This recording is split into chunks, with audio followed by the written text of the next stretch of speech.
Bismillahir Rahmanir Rahim. Tunaanza kusoma aya zetu hizi kwa kutanguliza jina la Allah mwenye kuneemesha neema kubwa kubwa na mwenye kuneemesha neema ndogo ndogo. Ya ayyuhalladhina amanu, enyi mlioamini, la tuharrimu tayyibati ma ahalla Allahu lakum, musijiharamishie vizuri ambavyo Allah kakuhalalishieni. Hii wameambiwa waumini, lakini kwenye suratu Tahrim kaambiwa mtume mwenyewe, ya ayuhan nabiyyu, ewe mtukufu wa daraja, lima tuharrimu ma ahalla Allahu lak, kwa nini unajiharamishia kitu ambacho Allah kakuhalalishia? Kitu halali wewe unataka ukifanye kiwe haramu.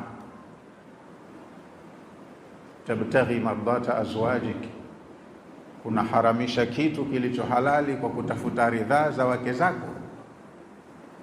Wallahu ghafurur rahim, na Allah ni mwingi wa kusamehe na ni mwingi wa rehema. Amekusamehe Allah, lakini kitu hicho usifanye. Muweka sharia, muumba wetu kaweka jambo, kapanga jambo, sisi tuliopangiwa tukatie ufundi tuseme hili halifai, tutafanya hivi badala yake. Haifai kwa watu hasa waumini kufanya hivyo.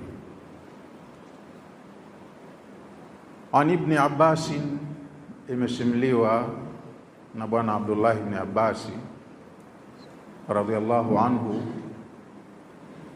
Ibn Abbas kasema, anna rajulan, kuna mtu mmoja, ata nabiyya sallallahu alayhi wasallama, alikuja kwa mtume sallallahu alayhi wasallam.